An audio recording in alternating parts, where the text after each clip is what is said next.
నిత్యము ప్రభు సన్నిధిలో ఉండడము అనేది. ఎందుకంటే ప్రభు సన్నిధిలో ఉండడం అనేది నిజంగా గొప్ప ధన్యత అని భావించాలి. దేవుడు ఇచ్చిన గొప్ప అవకాశం అని గుర్తెరగాలి. దయచేసి వాక్యం ప్రారంభించిన తర్వాత ఇంక నా వైపు చూడాలి. వాక్యం ప్రారంభించిన తర్వాత ఇంక నా వైపే చూడాలి.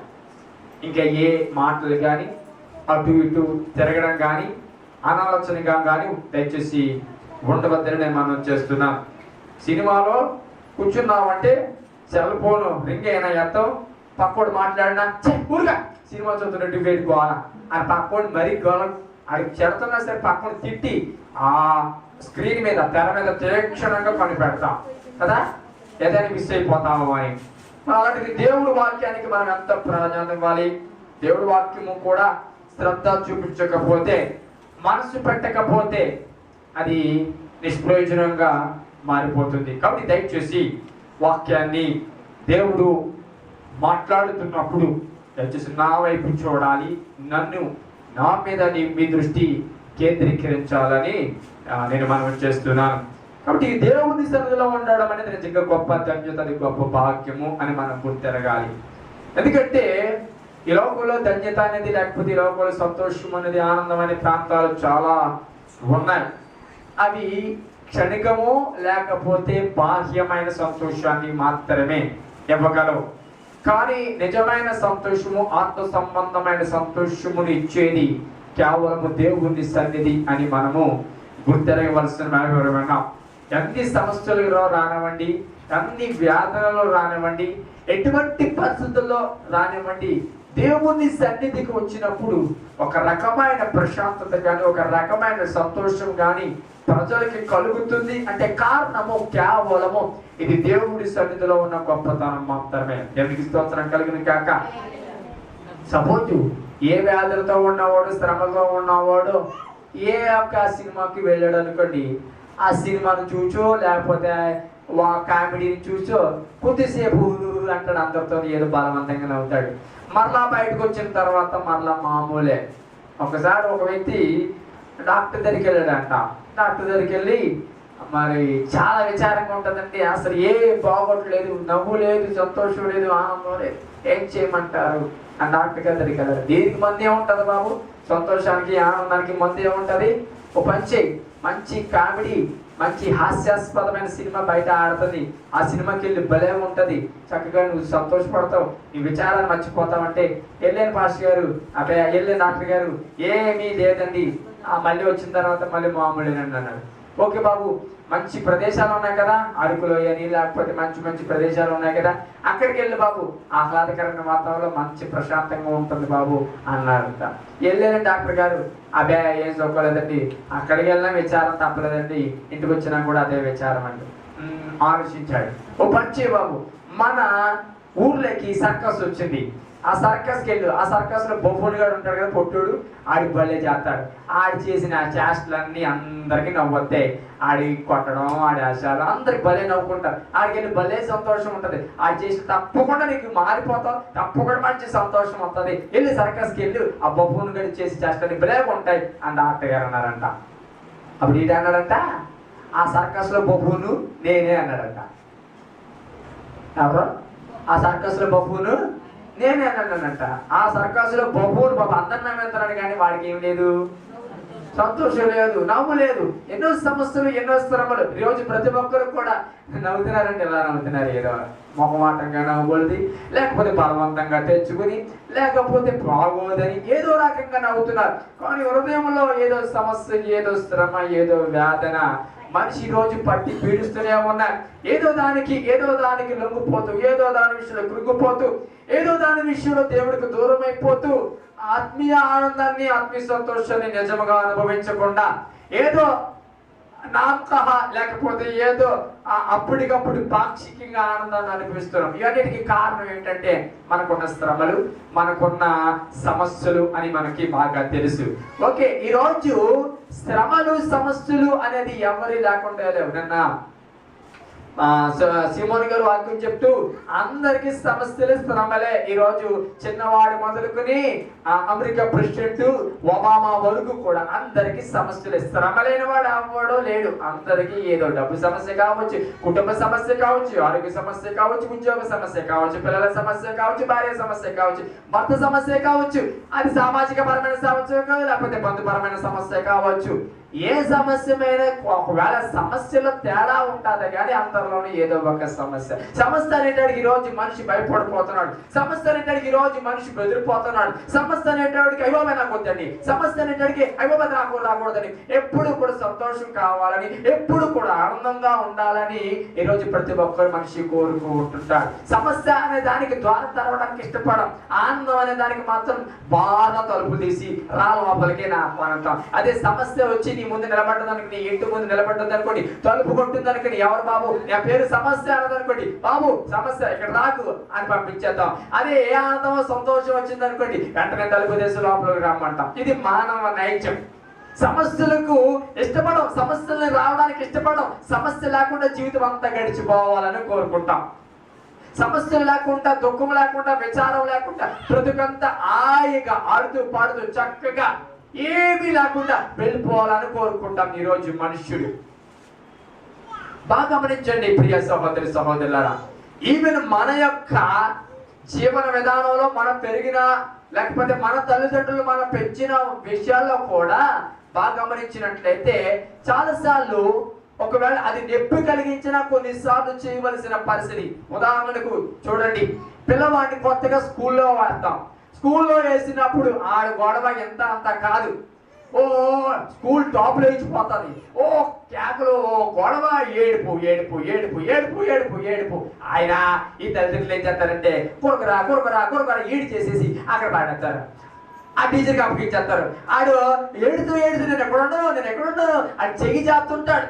నేను ఉండను, తీసుకెళ్ళిపో మమ్మీ, తీసుకెళ్ళిపో డాడీ అని ఏడుతూ ఉన్నా సరే వీళ్ళు వెనక్కి తీసుకురారు, అక్కడ ఉంచేస్తారు. అది ఎంత ఏడుతాడో. కొంతమంది అయితే బొక్క తిప్పుకోకుండా అవి ఎంత గట్టిగా ఏడుతారు. ఎంత గట్టిగా ఏడిచినా వీడే కన్నాడు, 9 నెలల మోసి ఈమె కన్నది, కానీ అంత ఏడ్చినా వెనక్కి తీసుకురారు, వదిలేస్తారు.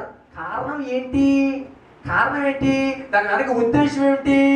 అక్కడ ఆడు చదువు కావాలి, చదువుకుంటే వాడి జీవితం బాగుంటుంది, చదువుకుంటాడు బ్రతుకు బాగుంటుంది, అది భవిష్యత్తు బాగుంటుంది, నాకెలాగా ఇలాగా లేని స్థితిలో వాడు ఉండవలసిన పని లేదు అనే ఆ ఉద్దేశము. కాబట్టి ఆ పిల్లవాడిని ఏం చేస్తారంటే బలవంతంగా, ఒకవేళ ఆడు ఏడుస్తున్నప్పటికీ వీరికి బాధ కలిగిన ఏం చేస్తారంటే అక్కడ చెప్పండి విడిచిపెట్టేస్తారు స్కూల్లో. ఆ ఉద్దేశం ఏమిటంటే వాడు మంచిగా చదవాలి, మంచి స్థితికి రావాలని.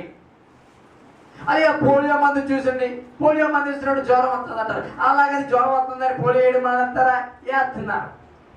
డాక్టర్ దగ్గరికి వెళ్తాం, పలానా జబ్బు అని పలానా జ్వరం అని అంటారు, ఇంజక్షన్ చేయాలని. అవి ఓవో ఇంజక్షన్ అండి ఎంత నొప్పిగా ఉంటుందండి, ఓవో ఇంజక్షన్ వద్దు, ఇంజక్షన్ వద్దాపోతే అలాగే ఉంటాం అంతే. ఆడు ఇంజక్షన్ చేద్దానంటాడు. ఇంజక్షన్ నొప్పిగా ఉన్నదని తెలుసు, ఇంజక్షన్ చేస్తే కొంచెం నొప్పి ఉంటుందని తెలుసు, ఆయన ఎలా పెడతాం చెయ్యండి. ఎందుకు డాక్టర్ గారు ఇంజక్షన్ చేస్తానన్నది నేను పోలీసు చేయడానికో, లేకపోతే నీ మీద ఉన్న పగతోనో, లేకపోతే నీ మీద ఉన్న వేరే ఉద్దేశంతో కాదు.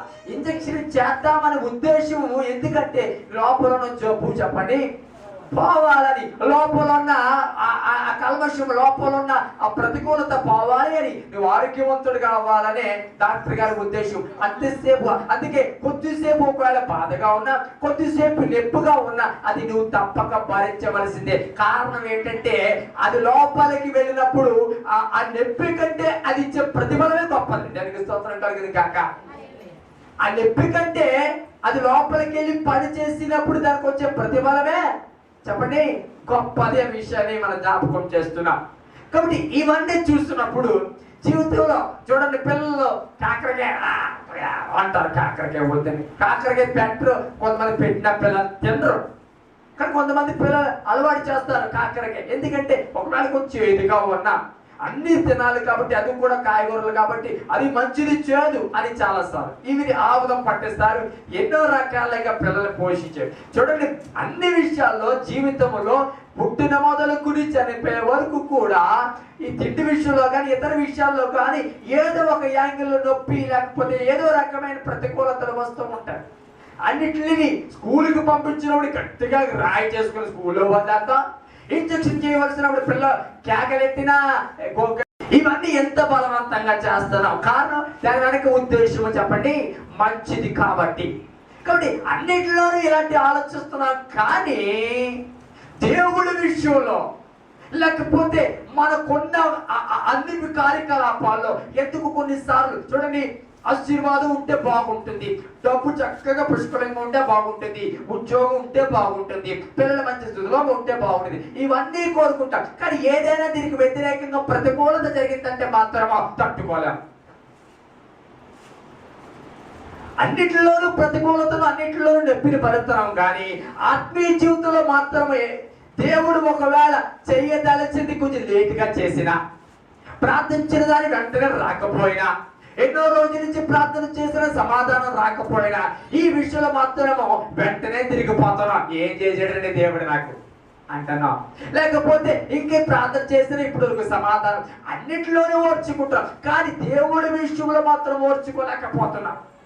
దేవుడి విషయంలో మాత్రం ఏదైనా ప్రతికూలత వస్తే మాత్రమో ఏం చేస్తున్నామంటే చాలా త్వరగా డ్రాప్ అయిపోతున్నాం. చాలా త్వరగా అనేక రకాలుగా ఆలోచన చేయడం మొదలు పెడుతున్నాం. బాగా గమనించాలి ప్రియ సహోదరి సహోదరుల, ఆశీర్వాదము మనిషికి ముఖ్యమే, ఆశీర్వాదము అవసరమే, ఆశీర్వాదము సంతోషాన్ని ఇస్తుంది, కాదంటలేదు. కానీ సమస్య కూడా అవసరమే. దేవుని సన్నిధిలో దేవునికి స్తోత్రం కలుగును కాక. సమస్య కూడా అవసరమే, శ్రమ కూడా చెప్పండి అవసరమే. బిళ్ళ చేదుగా ఉంటుంది, చేదుగానే ఉంటుంది, నవ్వులేయడానికి ఏమో తీయగా ఉండదు. హోమియోపతి మందు అనుకున్నారంటే తీయగా ఉండడానికి. ఇది ఇంగ్లీష్ మెడిసిన్ చాలా చేదుగానే ఉంటుంది. చేదుగా ఉన్నదని మనత్తనమా, చేదుగా ఉన్నదని మింగడం మనత్తనమా, 10 టాబ్లెట్లు వాడాలి, పోతావు లేకపోతే చచ్చిపోతావు అంటాడు. ఏం చేస్తాం? ముక్కు మూసుకుని బలవంతంగా ఏం చేస్తాం? చేదుకున్న 10 టాబ్లెట్లు రోజుకి చచ్చిపోతావు అని భయం. దేవునికి స్తోత్రం కలుగును గాక. కాబట్టి అన్నిటిలోనూ ఆ రకంగా ఆలోచించి చేదైనా నొప్పైనా ఏం చేస్తున్నాం? ముందుకెళ్తున్నాం. కానీ దేవుడి విషయంలో మాత్రము ఎప్పుడు కూడా అన్ని ఫేవర్గానే ఉండాలనుకుంటా. ఎప్పుడు కూడా అంటే నువ్వు అడిగినప్పుడు నువ్వు ఎక్కడ అడుగుపెట్టి అక్కడ బంగారం అయిపోవాలి, ఏది అడిగితే అది వెంటనే అయిపోవాలి, దేనికోసం నా వైపు శ్రద్ధగా వెళ్ళాలి, దేని వైపు చూస్తే అది ఆ పని నీకు అయిపోవాలి, ఏ ప్రయత్నం చేస్తే ఆ ప్రయత్నం సఫలమైపోవాలి అని ఈ రకంగా దేవుడి దగ్గర మాత్రమే మనం చాలాసార్లు ఆలోచిస్తున్న విషయాన్ని మనం అందరికి గమనించాలి. దానికి స్తోత్రం కలుగును కాక. ఆశీర్వాదం మంచిది, ఆశీర్వాదం ఉండాలి. కానీ సమస్య కూడా అవసరమే మనిషికి. సమస్య కూడా మనిషికి రావాలి. సమస్య కూడా మనిషికి చాలా విలువైనదని మనం మొట్టమొదటిగా గమనించాలి. ఓకే, ఈరోజు ఈ ఉదయకాలం మందు సమస్యలు అనేవారు కావాలనేవారు చాలా తక్కువ మంది ఉంటారు. ఆశీర్వాదం కావాలనేవారు ఎక్కువ మంది ఉంటారు. సంతోషమే కావాలన్న వారి సంఖ్య ఎక్కువ ఉంటుంది. దుఃఖము విచారం కావాలన్న వారి సంఖ్య చాలా తక్కువగా ఉంటుంది. కానీ వాక్యం చెప్తుంది ఆ సమస్యలో ఏ రకమైన ఆశీర్వాదం దాగి ఉంది. ఆ సమస్యలు రావడం వల్ల ఎటువంటి మార్పులు మనలో వస్తాయి. సమస్య వల్ల లాభమందా నష్టమందా? సమస్యల వల్ల మన జీవితానికి ఒక ప్రత్యేకత ఏర్పడుతుందా లేకపోతే ఏ ప్రత్యేకత లేదా? కేవలం ఆశీర్వాదానికి ప్రత్యేకత, సమస్యకు ఏ ప్రత్యేకత లేదా? వాక్య ప్రకారం చూసినట్లయితే సమస్యలకు కూడా చాలా ప్రాధాన్యత ఉంది. దానికి స్తోత్రం కలుగును కాక. సమయానుకూలంగా కొన్ని విషయాలను మేము ముందు నుంచి నేను వెళ్ళాలని నేను ఆశపడుతున్నాను. రోమా రాసిన పత్రికలో 5వ అధ్యాయము, రోమా రాసిన పత్రిక 5వ అధ్యాయము 3వ వచనం నేను చదువుతున్నాను. అంతేకాదు శ్రమ ఓర్పు పరీక్షను, పరీక్ష నిరీక్షణను కలుగు చేయని ఎరిగి శ్రమల యందును అతిశయ పడుదము. అలా చదువుతున్నాను. అంతేకాదు శ్రమ ఓర్పు పరీక్షను, పరీక్ష నిరీక్షణను కలుగు చేయనని ఎరిగి శ్రమల యందును అతిశయపడుదము. నా వైపు చూడండి, ఈరోజు దయచేసి నా వైపు చూడండి. దానికి స్తోత్రం కలుగును కాక. ఇప్పుడు చదువుకున్నాం కదా వాక్య భాగము, ఇందులో శ్రమ ఓర్పును కలుగు చేస్తుంది అని వాక్యం స్పష్టంగా చదివిస్తుంది. ఏం చేస్తుంది చెప్పండి? శ్రమ, నాతో పాటు చెప్పండి, శ్రమ ఓర్పును కలుగు చేయును. మళ్ళీ చెప్పండి, శ్రమ ఓర్పును కలుగు చేయును. ఈరోజు ఈ వాక్య భాగము అందరికీ అవసరమే. ముఖ్యంగా సమస్యల్లో, వేదనలో, ఏంటి నా బ్రతుకు సమస్యగా ఉన్నది, ఏంటి అప్పుల బాధలు, ఏంటి రుణ బాధలు, ఏంటి ఒకదాని వెంబడి ఒకదాని ఈ సమస్యలు ఎందుకు నా జీవితంలో వస్తాయని వేదన పడుతూ ఆశీర్వాదం కొరకు, సహాయం కొరకు ఎదురు చూస్తున్న వారికి దేవుడు ప్రత్యేకంగా మాట్లాడుతున్నాడు. శ్రమ ఓర్పును కలుగు చేస్తుందని వాక్యం స్పష్టంగా చదివిస్తుంది. సమస్య, శ్రమ రావడానికి మనము ఇష్టపడం, దాన్ని అనుమతించు మన జీవితంలోకి. కానీ సమస్య కానీ శ్రమ కానీ వచ్చినప్పుడు అంట అది మనకి ఏం నేర్పిస్తుందంట? ఓర్పు నేర్పిస్తుంది. శ్రమ వచ్చినప్పుడు ఏం చేస్తామంటే, ఈ సమస్య, ఈ శ్రమ వచ్చింది, దీనికి ఏం చేయాలి అని తోచక ఆ సమస్యలు, శ్రమలు ఎలాగుంటామంటే ఓర్చుకుంటాం. ఇప్పుడు అంతే ఆర్థిక ఇబ్బందులు ఉన్నాయి, ఆర్థిక ఇబ్బందులు వచ్చాయని ఏదో చేసేస్తే ఆర్థిక ఇబ్బందులు పోవు. కానీ ఆ ఆర్థిక ఇబ్బందుల సమస్యలో నువ్వేం కావాలంటే నీకు ఓర్పు అవసరం. దానికి స్తోత్రం కలుగును కాక. హల్లెలూయా. ఏంటి అవసరం చెప్పండి? ఏంటి అవసరం? ఓర్పు అవసరం. ఈరోజు శ్రమ మనకి ఏం నేర్పిస్తుందంటే ఓర్పు నేర్పిస్తుందంట. కానీ చాలా మంది శ్రమ అంటే ఇష్టపడరు, శ్రమను రానివ్వరు, అసలు శ్రమ అంటే చాలా వద్దంటారు. కానీ శ్రమ మనలో ఓర్పు తీసుకొస్తుంది. అన్ని బాగున్నాయి అనుకోండి, అన్ని ఆరోగ్యంగా ఉండి, డబ్బు ఉండి, హోదా ఉండి, అన్నింటిలో ఉన్నాయనుకోండి, ఓర్పు అనేది ఉండదు. ఓర్పు అనేది మన చేత కాదు. ఓర్చుకోవడానికి మనం ముందుకు వెళ్ళాం. ఎప్పుడు ఓర్పు వస్తుంది తెలుసా? సమస్య వచ్చినప్పుడే, శ్రమ వచ్చినప్పుడే ఓర్పు అనేది మనకు వస్తుంది. ఎందుకంటే ఓర్చుకోవాలి, తప్పదు. అదే దాన్ని అధిగమించాలంటే, దాని నుంచి బయటపడాలంటే మనకు ఓర్పు అవసరము. పిల్లల విషయంలో చాలా సార్లు మనం ఓర్చుకుంటాం. ఎందుకంటే ఓర్చుకోకుండా నాకొద్దు అనే బంధం కాదు అది, తీసివేసుకునే బంధం కాదు అది. ఓర్చుకుంటాం. ఆ పిల్లలు బట్టి ఎన్నోసార్లు ఓర్చుకుంటాం. ఆ సమస్యగా ఉన్న పిల్లవాడిని చూసి, సమస్యగా ఉన్న పిల్లని చూసి మనం ఎన్నోసార్లు బాధపడతాం, కానీ ఓర్చుకుంటాం. దేవునికి స్తోత్రం కలుగును కాక. హల్లెలూయా. ఈరోజు వాక్యం స్పష్టంగా చదువుతుంది. నేను పూర్తి లోపలికి అనట్లేదు, పై పేరు చెప్తున్నాను. సమస్య లేకపోతే శ్రమ ఈరోజు మనకి ఏం నేర్పిస్తుంది అంటే ఓర్పు నేర్పిస్తుంది. అంతా చెప్తామండి గట్టిగా. హల్లెలూయా, హల్లెలూయా. శ్రమ ఏం నేర్పిస్తుంది ఈరోజు చెప్పండి? ఓర్పు నేర్పిస్తుంది. నీకు ఓర్పు కావాలి అంటే ఓర్పు నేర్చుకోవాలి. చాలా మందికి ఓర్పు ఉండదండి, ఓర్పు ఉండదు. చాలా ఫాస్ట్గా రియాక్ట్ అవుతారు, చాలా ఫాస్ట్గా తిరిగిపోతారు, చాలా ఫాస్ట్గా ప్రతికూల నిర్ణయాలు తీసుకుంటుంటారు. కానీ నీకు ఓర్పు దేవుడు ఎలా నేర్పిస్తాడో తెలుసా? అన్ని ఇచ్చి ఓర్చుకోవాలంటే నువ్వు అక్కడ ఓర్చుకుంటావా? ఓర్చుకో. కానీ సమస్య వచ్చినప్పుడు, శ్రమ వచ్చినప్పుడు తప్పకుండా నీకు అదేం నేర్పిస్తుంది అంటే ఓర్పు నేర్పిస్తుంది. దేనికి స్తోత్రం చెప్తామండి గట్టిగా. హల్లెలూయా. ఏం చేస్తుందా శ్రమ? నీకు ఓర్పు నేర్పిస్తుందంట. ఆ ఓర్పు పరీక్ష నిరీక్షణను కలుగు చేయని ఎరిగి శ్రమల యందు అతిశయపడుదుము. దేవునికి స్తోత్రం కలుగును కాక. ఇప్పుడు శ్రమ మనకు ఓర్పు ఇస్తుంది కాబట్టి ఆ శ్రమల విషయంలో మనం ఏమవ్వాలంట? అతిశయించాలంట. దానికి స్తోత్రం కలిగింది కాక. హల్లెలూయా. అతిశయించడం అంటే శ్రమ నాకు వచ్చిందంటే దేవుడు నాకు ఏదో నేర్పించడానికే చెప్పండి పెట్టాడు. దానికి స్తోత్రం కలిగింది కాక. హల్లెలూయా, హల్లెలూయా. సమస్య నాకు వచ్చిందంటే దేవుడు ఏదో ఒకటి నాకు నేర్పించబోతున్నాడు. ఈ సమస్య, ఈ శ్రమ నాకు వచ్చిందంటే దేవుడు నాలో ఆ ఓర్పు అనేది లేదు, ఇప్పుడు ఆ ఓర్పు నేర్పించడానికే ఈ శ్రమ నాకు వచ్చిందని మనం చేసుకోవాలి.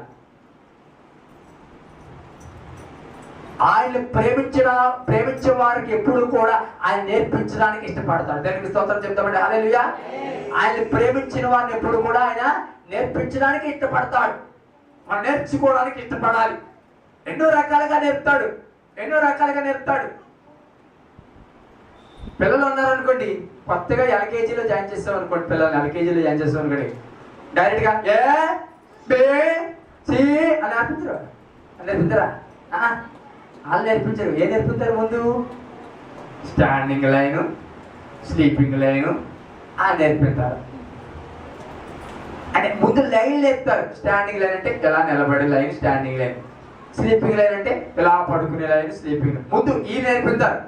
వీటిని ఆధారంగా చేసుకుని అప్పుడు వాళ్ళకి ఏ రాయడం, బి రాయడం నేర్పి. మా చదువుల్లో వేరే చదువులు అడిగిన మా చదువులు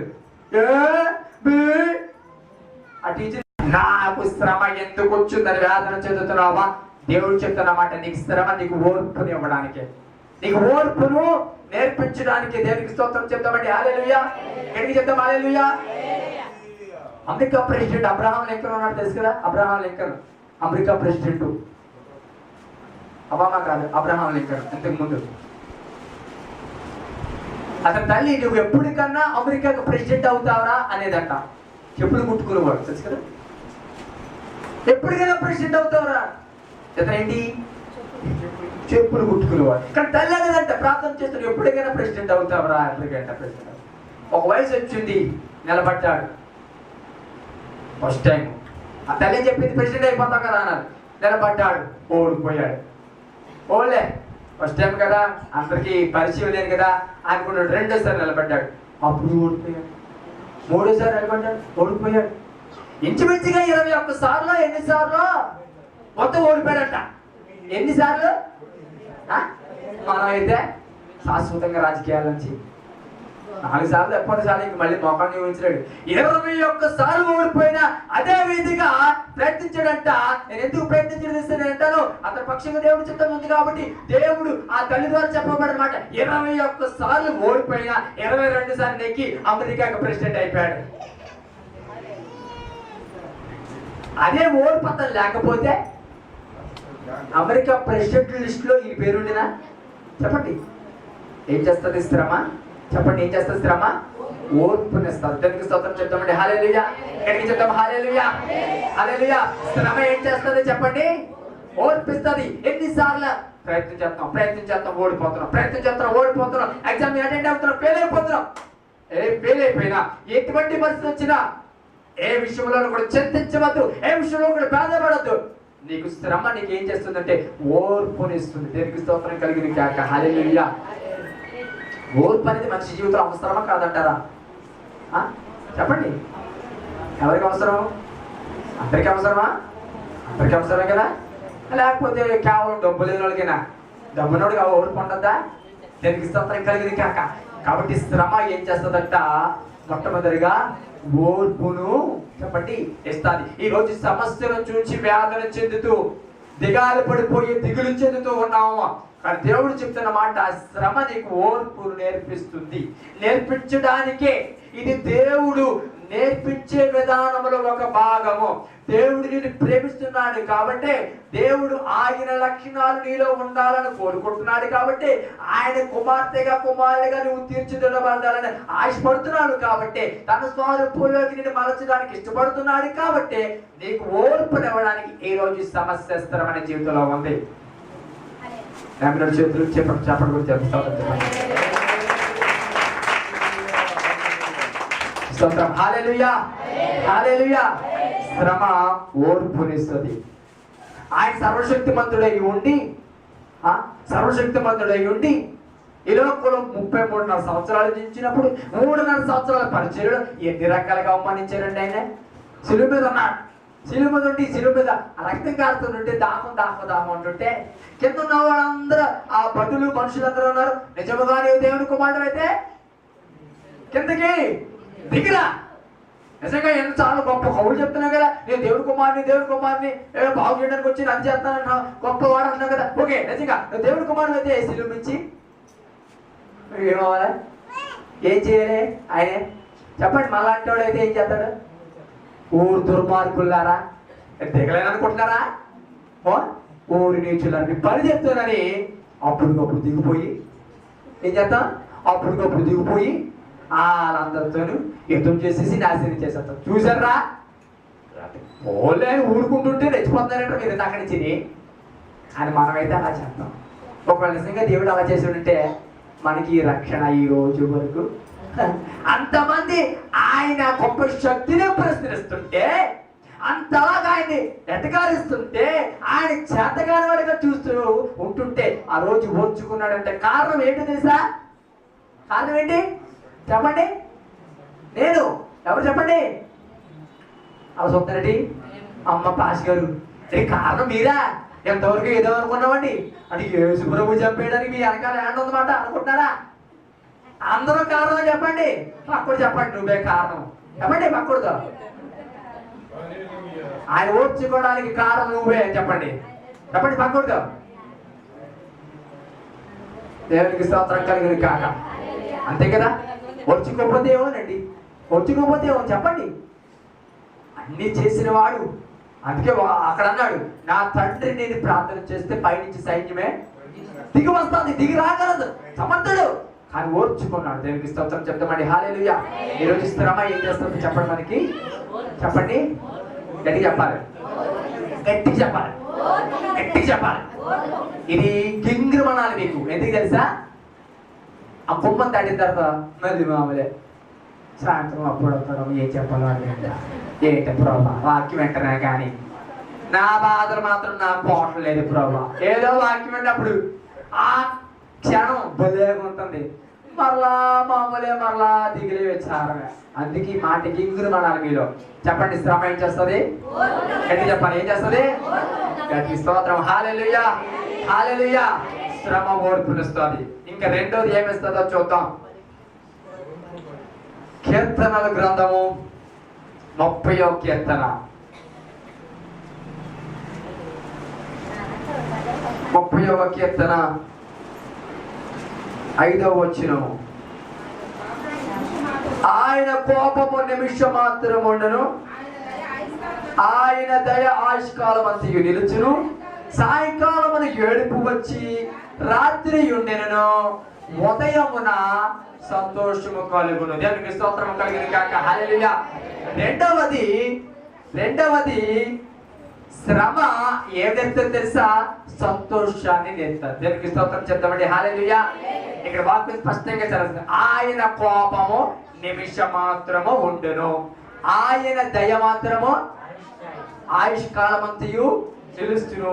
సాయంకాలము ఏడుపు వచ్చి రాత్రి ఉండినను, ఉదయానికి ఏం కలుగుతుందంట అంటే ఈ సమస్య, ఈ శ్రమ, ఒకవేళ కన్నీరు, ఈ వేదన, ఈ దుఃఖము ఒకవేళ సాయంకాలం వచ్చి నీ జీవితంలో ఉన్నప్పటికీ అది ఒక్క నిమిషం మాత్రమే. కానీ అది పోయి ఉదయం కల్లా నీకు ఏం కలుగుతుందంట?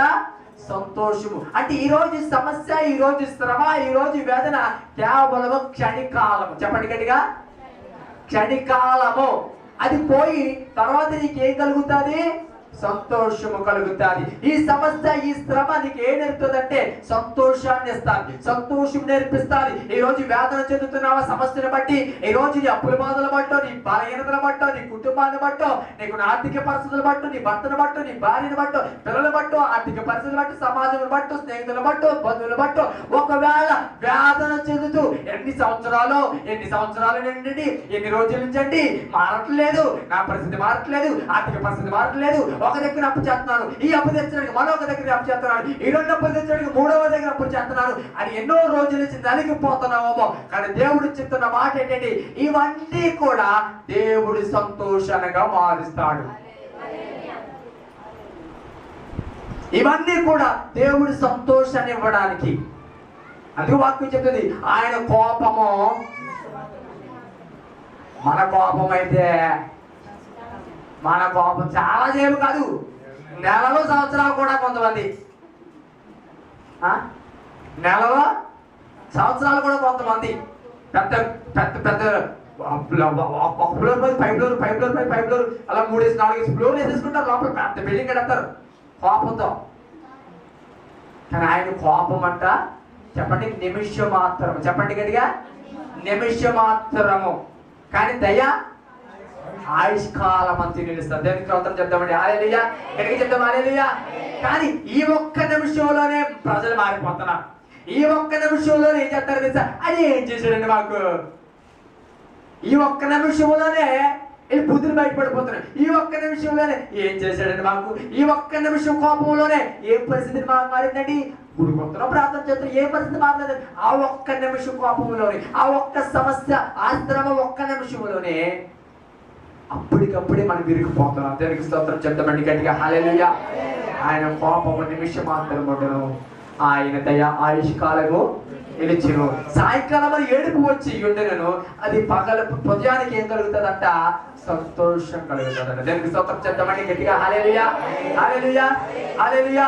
ఈ రోజు సమస్యలు, శ్రమల్లో, ఇరుకుల్లో, ఇబ్బందుల్లో ఉన్న వాడికి దేవుడు చెప్తున్న మాట ఏంటంటే, మొట్టమొదటి హల్లెలూయా. మూడవది ప్రసంగి గ్రంథము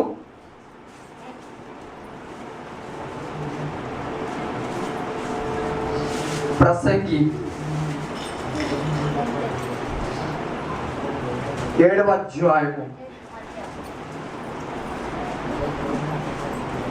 3వ వచనం నేను చదువుతున్నాను.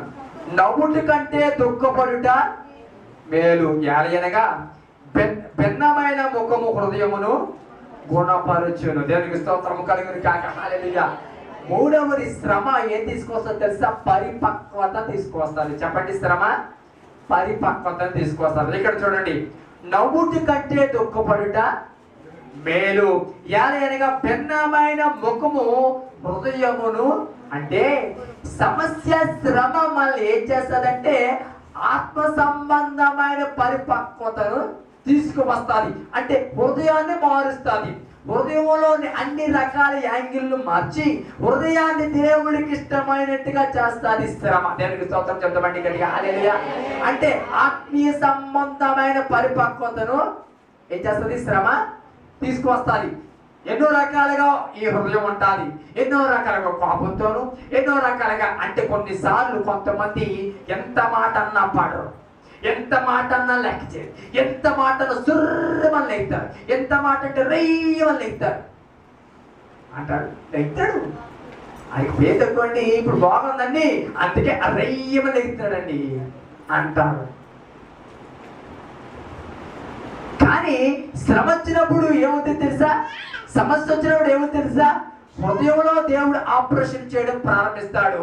అప్పటి వరకు కాలంతోనో నాకు ఏం పర్వాలేదు, నాకు డబ్బు ఉంది, నేను మంచి కులస్తుంది, నా వెనకాల మంచి బలగం ఉంది, నాకేంటి మంచి గవర్నమెంట్ ఉద్యోగం ఉంది, నాకేంటి మంచి వ్యాపారం ఉంది, నాకేంటి అన్ని రకాలుగా పర్ఫెక్ట్, అన్ని రకాలుగా సెటిల్మెంట్, సొంత ఇల్లు ఉంది, ఉద్యోగం ఉంది, పిల్లలు ఉన్నారు, మంచి భర్త ఉన్నాడు, మంచి బ్యాంక్ బ్యాలెన్స్ ఉంది, అన్ని బాగున్నాయి అని ఒక రకమైన గర్వంతోనో ఒక రకమైన హృదయంతో ఉన్న వారికి దేవుడు పాఠం నేర్పించడానికి శ్రమ. ఈ శ్రమ వచ్చినప్పుడు అంట హృదయం ఏమవుతుందంట? స్పిరిచువల్ మెచ్యూరిటీ, పరిపక్వత, ఆత్మీయ పరిపక్వతలు. అంటే ఎంతవరకు వీటిని బట్టి కనిపిస్తూ వీటిని బట్టి నాకు ఏం పర్వాలేదు అనుకుంటున్నాము. కానీ ఈరోజు దేవుడు చెప్తున్నమాట, సమస్య వచ్చినప్పుడు ఆయనే నా కేడుము, ఆయనే నా ఆస్తిలో దొరకము అని నీ నోటితో ఒప్పించులాగిన, ఆ ఆత్మీయ పరిపక్వతను తీసుకువచ్చేలాగిన దేవుడు కొన్నిసార్లు శ్రమను పెడతాడు. దేవుడికి స్తోత్రం చెప్తామని గట్టిగా హల్లెలూయా. ఎక్కడికి చెప్తాం హల్లెలూయా.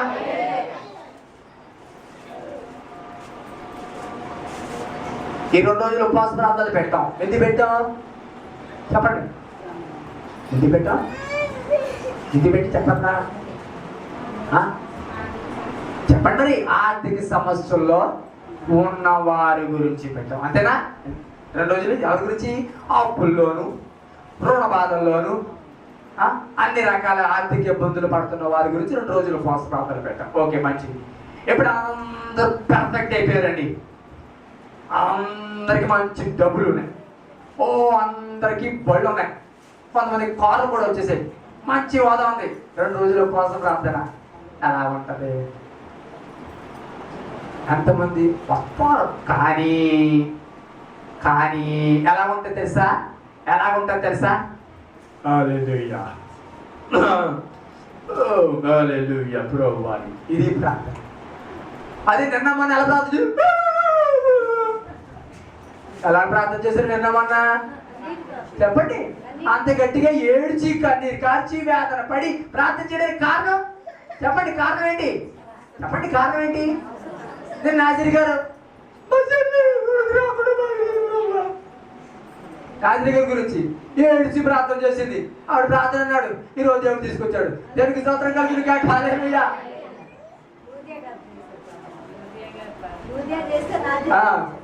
కాబట్టి నేను అంతగా ప్రార్థన చేయడానికి, అంతగా కన్నీరు కార్చి వేదనతో అన్న ఎందుకు హృదయాన్ని కుమ్మరించింది చెప్పండి? అన్న అంతగా ఎందుకు వేదన పడి హృదయాన్ని కుమ్మరించింది? ఆమెకున్న పరిస్థితి. దానికి స్తోత్రం కలుగును కాక. ఈరోజు శ్రమ ఏం చేస్తుంది తెలుసా? మన ఆత్మీయ జీవితంలో పరిపక్వతను, చెప్పండి చెప్పండి గట్టిగా, పరిపక్వతను. ఒకవేళ ఆత్మీయ జీవితంలో పరిపక్వత లేదేమో కొంతమందికి, దేవుడు పరిపక్వత నేర్పిస్తాడు కొన్నిసార్లు. ఎలాగా? శ్రమను రప్పించి. చెప్పండి ఎలాగా? నేను బాగానే ఉన్నాను, నాకేంటండి, నేను పర్ఫెక్ట్, ఎప్పుడన్నా రావచ్చు అనుకుంటున్నామో. లేకపోతే నాకేంటండి, నేను ఒకరికి చెయ్యి చాపే పరిస్థితులు నాకు లేదు అనుకుంటున్నామో. ఏ స్థితిలో ఉన్నా నేను చెప్తున్నాను, ఒకవేళ పరిపక్వత లేకపోతే దేవుడు పరిపక్వత నేర్పించడానికి శ్రమని నీ జీవితంలో పెడతాడు. దేవునికి స్తోత్రం చెప్తామండి గట్టిగా. హల్లెలూయా. గట్టిగా చెప్తాం హల్లెలూయా, హల్లెలూయా. కొంతమందికి తల్లిదండ్రులు పరిపక్వత నేర్పించడానికి పిల్లలనే కొన్నిసార్లు దేవుడు ఉపయోగించుకుంటాడు. తెలుసా మీకు? తల్లిదండ్రుల్లో పరిపక్వత తీసుకురావడానికి ఈయన ఏం చేస్తారు తెలుసా? ఎవడన్నా పిల్లడు ఏదైనా చేశారనుకోండి, తెగసాటి పెడతారు. ఆడన్నాడు చూసారా, ఆడు మామూలుడు కాదండి, కంతిరిగాడండి, లేకపోతే ఇంకో రకంగా అంటే అప్పుడు ఈ పిల్లలు మార్చాను. ఆయన చూసి తెగ ఊరికే చాటింగ్ పేసేసి మాట్లాడతారు. కొన్ని రోజులు పోతుంది, కొన్ని రోజులు వీళ్ళు పిల్లలు పెద్దలు అవుతారు. వీళ్ళు పెద్దలు పెద్దయి ఎవరి గురించి అయితే ఎన్ని రకాలుగా తిట్టావో, ఎన్ని రకాలుగా ఇన్ని రోజులు ఎవరి గురించి అయితే చాటింగ్ వేసావో అంతకంటే దారుణంగా తయారవుతారు ఇంటి పిల్లలు. అప్పుడు గుర్తొస్తుంది, ఒకప్పుడు నేను ఆ పిల్లల గురించి ఎలా మాట్లాడాను, అది అలాగని చాటి చెప్పాను. ఈరోజు నా పిల్లలు నా మాట దానికి స్తోత్రం కలిగింది కాక. అందుకే ఎవడన్నా సమస్యలో ఉన్నాడు అనుకోండి, నీకు చేతనైతే ఆదరించండి తప్ప వాళ్ళని సూటిపోటిగా మాట్లాడకూడదు. లేకపోతే భలే దొరికాడు కదా అని వెళ్ళేవనుకో, నీ యొక్క వెళ్ళడం అనేది వాడికి ఆశీర్వాదకరంగానో కొంత ఆదరణగా ఉండాలి. అంతేకాని పూర్ణ మీద కారవేసినట్టుగా కొంతమంది వెళ్తారు. అయ్యో అమ్మ ఎలాగైపోయింది, చిన్న వయసులో ఎలాగైపోయిందే, నీకు బతికి ఎవరు చూస్తాడు, నీ బతికి ఇంకా అయిపోయినట్టే అన్నాం అనుకోండి. అది ఎలా ఉంటుంది? అది ఎలా ఉంటుంది? ఎంత ఉన్నది ఎంత అవుతుంది బాగా. కొంతమంది ఎలాంటి వెళ్తారు, కొంతమంది ఎలాంటి వెళ్తారు. దానికి స్తోత్రం కలిగింది కాక. హల్లెలూయా. ఇప్పుడు ఈరోజు శ్రమ ఏం చేస్తుంది తెలుసా? మనలో ఏం చేస్తుంది? పరిపక్వతను, చెప్పండి గట్టిగా, తీసుకొస్తుంది. గట్టిగా చెప్పండి, ఏం చేస్తుంది శ్రమ? గట్టిగా చెప్పండి. పరిపక్వతను అంటే దేవుడి గురించిన అండర్స్టాండింగ్ లో తీసుకొస్తుంది. చెప్పండి, దేవుడి గురించిన అనుభవంలోకి శ్రమ తీసుకువస్తుంది. ఇంకొక మాట, యోబు గ్రంథము 1వ అధ్యాయము,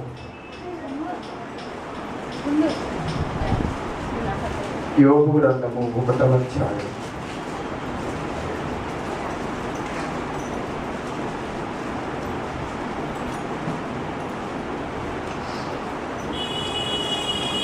9వ వచనం. అని అడుగుగా అపవాది, యోబు ఊరకయే దేవుని యందు భయభక్తులు కలవాడు ఆయన, నీవు అతనికి అతి ఇంటిన వారికి అతని కలిగిన సమస్తమునకును చుట్టూ కంచి వేసితివి కదా, నీవు అతని చేతి పనిని దీవించునుడి చేత అతని ఆస్తి దేశంలో బహుగా విస్తరించి ఉన్నది. ఆయన నువ్వు ఇప్పుడు నీ చెయ్యి చాపి అతనికి కలిగిన సమస్తమును మొత్తిన ఎడల అతడు నీ ముఖము ఎదుటనే దూషించి నిన్ను విడిచిపోవును అని యెహోవాతో అనగా, యెహోవా ఇదిగో అతనికి కలిగిన సమస్తమును నీ వశమునున్నది, అతనికి మాత్రం ఏ హాని చేయకూడదని అపవాదికి సెలవేగా వాడు యెహోవా సన్నిధి నుండి బయలువెళ్ళెను. ఇక 4వది, క్రైస్తవుడు శ్రమ పడటం వలన సాతాను నోరు మూయబడతాడు. బాగా గమనించండి. ఎలాగంటే ఇక్కడ యోబు తెలుసు కదా, యోబు అన్ని విషయాల్లోనూ కూడా ఐశ్వర్యవంతుడు, యథార్థవంతుడు, మంచి ప్రవర్తన కలిగిన వాడు, డబ్బున్నవాడు, మంచి హోదా కలిగిన వాడు, దేవుడి యందు భయభక్తులు కలిగిన వాడు అని వాక్యం చెప్తుంది. ఇటువంటి యోబుని చూసి దేవుడు ఎంతగానో సంతోషిస్తున్నాడు, బాగా ఆనందిస్తున్నాడు. నా కొడుకు, నా కుమారుడు చాలా భక్తిగా ఉన్నాడని. సాతాను వచ్చాడు, యేసుప్రభు అంటాడు, అంత సంతోషపడిపోకు, అంత ఆనందపడిపోకు, అన్నీ ఇచ్చేవాడికి డబ్బుకి డబ్బు ఇచ్చో, హోదా ఇచ్చో, గౌరవించో, అందుకే ఆడు అంతగా భక్తి చేస్తున్నాడు, అంతగా ఉన్నాడు. అవన్నీ కాస్త పక్కకెట్టు, అప్పుడు చూడు అతను నిన్ను ఎలా తిడతాడో అని సాతాను దేవుడికి సవాలు ఇస్తున్నాడు యోబు విషయంలో.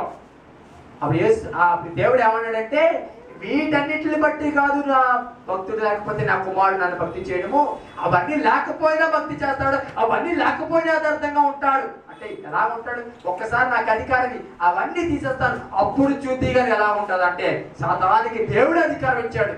మొత్తం యోబు కొన్నాన్ని తీసేయడానికి కూడా పోయింది. బాగా చూడాలి, ఆరిగిపోయింది. చివరికి ఎలాంటి పరిస్థితి వస్తా? ఒళ్ళంతా కుళ్ళిపోయింది. ఎలాంటి స్థితిలో ఉండేవాడు చెప్పండి? మంచి హోదా స్థితిలో, ఆరోగ్య స్థితిలో ఉన్నప్పుడు సాతాను వేసిన సవాలుకు దేవుడు నిరూపించడానికి ఆ సాతానికి అవకాశం ఇచ్చినప్పుడు అన్నీ తీసేశాడు. చివరికి భార్యయే కనీసం పలకరించడానికి ఇష్టపడేది కాదంట, ఆ స్మెల్కి దగ్గరికి వచ్చేది కదట. అంతగా యోబు స్థితి వచ్చేసింది. దేవునికి స్తోత్రం కలిగింది. కాదు ఎందుకు స్థితి వచ్చిందంటే, అంటే అటువంటి స్థితి వస్తే నిన్ను తిడతాడు అని సాతాను చెప్పడం బట్టి ఇప్పుడు ఆ స్థితి వచ్చింది. ఏమైంది? అన్ని రకాలుగా, ఎన్ని రకాలుగా బాధ పెట్టాలో అన్ని రకాలుగా బాధ పెట్టాడు సాతాను యోబుని. ఎంత సమస్యలు పడినా, ఎంత వేదన పడినా, చివరికి ఆరోగ్యమే క్షీణించిన యోబు ఒక్క మాట అయినా దేవుడికి వ్యతిరేకంగా పలకలేదంట. అన్ని పోయాయి. ఇంకా చివరికి అన్ని రకాలుగా శ్రమ పెట్టి, అన్ని రకాలుగా చేసి, ఇంకా ఏం చేయలేని స్థితిలో సాతాను నిలబడి ఉంటే అప్పుడు దేవుడు చెప్తున్నమాట, నీవు ఇచ్చిన ప్రకారం, నీకు ఇచ్చిన అధికారం ప్రకారం ఏం చేయాలంటే అన్ని చేసావు, కానీ యోబు నుంచి ఒక్క మాట నాకు వ్యతిరేకంగా నువ్వు పలికించలేకపోయినప్పటికీ సాతాను ఏం చేశాడంట, నోరు మూసుకుని వెనక్కి తిరిగి చూడకుండా ఓడిపోయారు అని వెళ్ళిపోయాడు. దానికి స్తోత్రం కలిగిన కాక హల్లెలూయా, హల్లెలూయా, కలిగి చెప్తామా హల్లెలూయా, హల్లెలూయా. ఈరోజు మనకు వచ్చే సమస్య ఏం చేస్తుందంటే, సాతాను నోరు మోయించేలాగా ఉంటాడు. అది అందరి వల్ల సాధ్యం అంటే అందరి వల్ల సాధ్యం కాదు. యోబు కాబట్టి సాతాను నోరు ముగించేలాగా అతడి జీవితం ఉంది. కానీ ఈరోజు ఏదా మనకి సమస్య వచ్చింది అనుకోండి, దేవుడు నోరు మూసేలాగా మన పరిస్థితి ఉంటుంది. అంతే కదా? ఈరోజు సమస్య వచ్చింది అనుకోండి, మొట్టమొదటిగా మనం కళ్ళారు చేసేది ఎవరి మీద? చెప్పండి గట్టిగా, నిజంగా చెప్పండి, యథార్థంగా చెప్పండి, చెప్పండి. ఎక్కడ నేను గొప్ప సమస్య నీకు వచ్చింది, నువ్వు ఎవరి మీద కళ్ళారు చేస్తావు? మొట్టమొదటిగా చెప్పండి, చెప్పండి గట్టిగా. దేవుడి మీద కళ్ళారు చేస్తాం. దేవుడా దేవుడా అంటే ఇదే నాకు చేసేది నువ్వు అని దేవుడి మీద కళ్ళారు చేస్తాం. అప్పుడు సాతాను అన్నాడు, సార్ చూసావా నీ కొడుకు నిన్ను ఎలాగంటాడా, నీ కూతురు నిన్ను ఎలా తిడతావా, నా కూతురు నా కొడుకు అని ఎంతో ప్రాధాన్యపడిపోయి వాళ్ళ గురించి ఎన్నో రకాలుగా ఆలోచన చేసేసి ఎంతో ప్రేమల కోసం ఎంతగా నువ్వు ఎంతో ప్రేమించావు, కానీ ఇప్పుడు నీ కూతురు నీ కొడుకు నిన్ను ఏం చేస్తారు తెలుసా? తిడుతున్నారు. అప్పుడు ఎవరు నెగ్గినట్టు? చెప్పండి, ఎవరు నెగ్గినట్టు? నీవు చెప్పండి. నీవు కనుక దేవుడి మీద కళ్ళు చేస్తే ఎవరు నెగ్గినట్టు? చెప్పండి గట్టిగా.